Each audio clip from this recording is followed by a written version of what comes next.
Shalom. First and foremost, giving all honor, glory, and worship unto Yahweh, Bahasam, Yahushai, Bahasam, Racha Kodash. Double honors unto the elders and the apostles of Great Millstone, and greetings and salutations unto Achim, upholding the testimony of Yahushai in truth and in sincerity. Trust in the Lord. That'll be the title of this lesson. Of all the evil, wickedness, hate, envy that's in the world, coming from people very far abroad and also people who are supposedly close to us, right? As is written in the book of Micah, the 7th chapter, she that is my enemy shall see it, and shame shall cover her.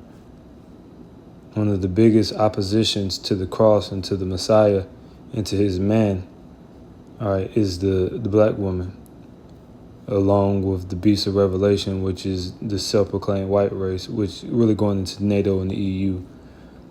Those two, which we call the Gardinian Pact, are set up as opposition against righteousness and against love and truth.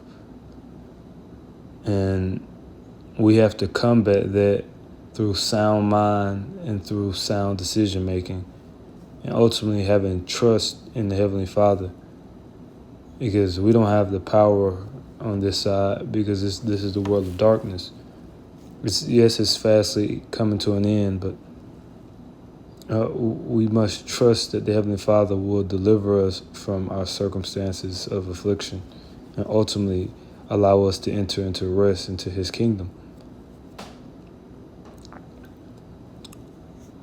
Let's start with Psalms 41 and 11. All right.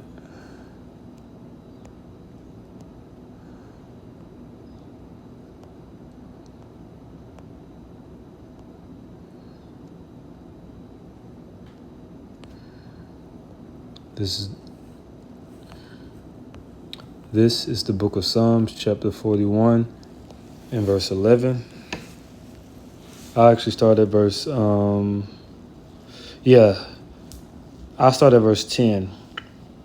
It says, "But thou, O Yahweh, be merciful unto me, and raise me up, that I may requite them." Verse 11, "By this I know that thou favorest me, because my enemy does not triumph over me." Right, despite the opposition, despite the hate, the envy, those, evildoers that try to break us down, right? And the top evildoers that try to break us down is the self-proclaimed white man and the black woman, right? But they don't triumph over us, and ultimately, when Yahweh shall return, we will get the ultimate victory. Because the Heavenly Father and His only begotten Son are coming to make all things new, and our enemy would be trodden underneath our feet,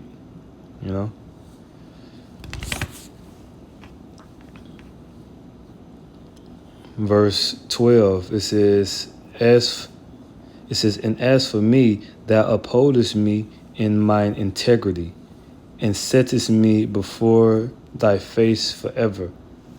Right, and that's before the altar, meaning being a sacrificial offering himself, but also a priest, all right, a direct connect to the Heavenly Father. And that's what we will be through the intercessor, Yahushai. Yahushai in His sacrifice is bringing us at one with the Heavenly Father. I was watching a video, and you had a black lady saying that she's against this. She's with aborting black boys instead of just black girls, just black boys, because all the problems in society are because of black men. This is what she said. We're not gonna mention what NATO and EU, what the American government, these Edomites, we're not going to mention anything that they've done. We're not going to mention the murder that you guys done and joining hand in hand with that monster. We'll just blame it on the black man and say we should exterminate and kill the little black babies. This is the type of, and this is why she's going to die of thermonuclear missiles. This is why a majority of the black women in America are going to be destroyed by famine and thermonuclear missiles. And it won't be a quick death. You're going to feel it. See, there's a price to pay. There's a price to pay for your hate. It's the price to pay for your murder. It's a price to pay for all of the wickedness that you have sown on this earth. And you will not be able to escape. You and these Edomites and these other heathens, you're going to die of thermonuclear missiles in America. You're going to be put out your pathetic existence. You know? And that's the Heavenly Father's judgment. You know, and isn't that what Pharaoh did? Has that monster, did she read Exodus? Isn't that the same thing that Pharaoh did? He sought to kill all the Hebrew boys and leave the girls alive. Well, what happened to Pharaoh? Well, did not the plagues of Egypt destroy and ravish Egypt? Did he not die and drown to death at the bottom of the Red Sea as a consequence? And you're gonna pull something. Your talking points are similar to Pharaoh. You're obviously a bad guy. You think that's righteous? You think that's good? You think the Heavenly Father approves of that? Oh, let's kill the black boys before they're born. You're already doing that. You're killing black girls too because you're pieces of shit with all these damn abortions. And you are going to be judged according to your works.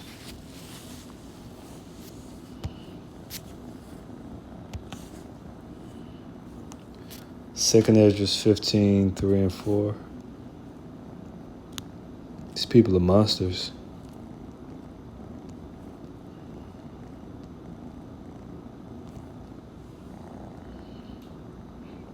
It says, well, I started at verse 3, 2 Ezra 15 and 3. It says, fear not the imaginations against thee. Let not the incredulity of them trouble thee that speak against thee. For all the unfaithful shall die in their unfaithfulness.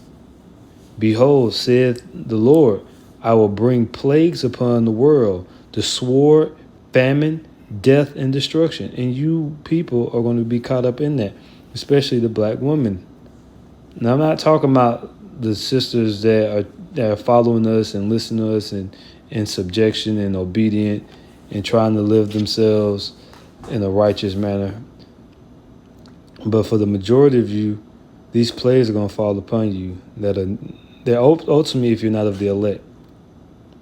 Verse 6, for wickedness have exceedingly polluted the whole earth. Right, heard this, the black woman talking about we need to kill the black babies before they born. You don't think that's wickedness?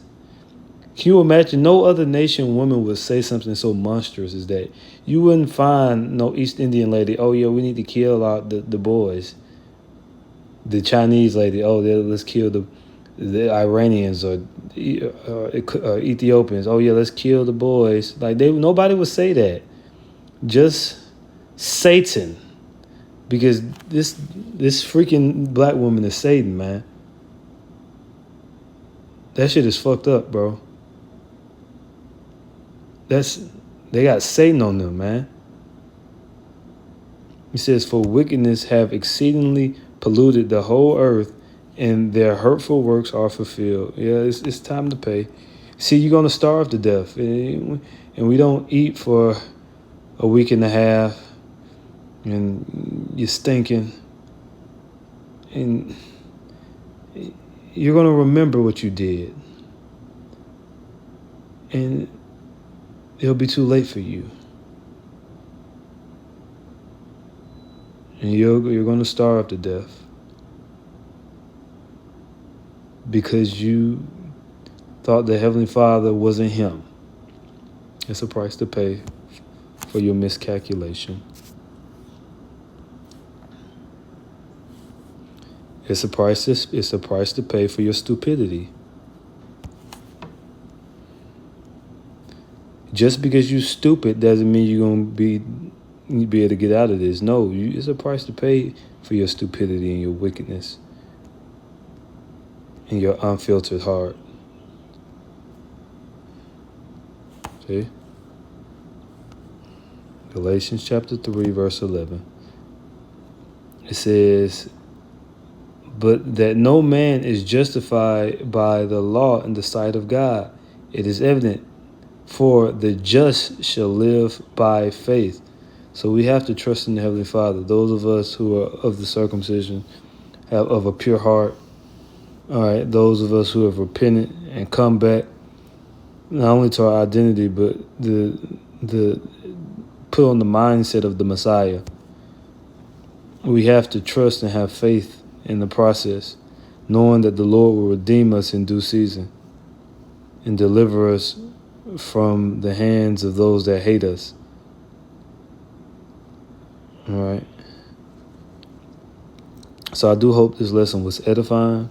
I'm going to give all praises, honor, glory, and worship unto Yahweh, Bahasham, Yahushai, Bahasham, Bachakodesh. Double honors unto the elders and the apostles of Great Millstone, and salutations unto you, Akim, Shalom.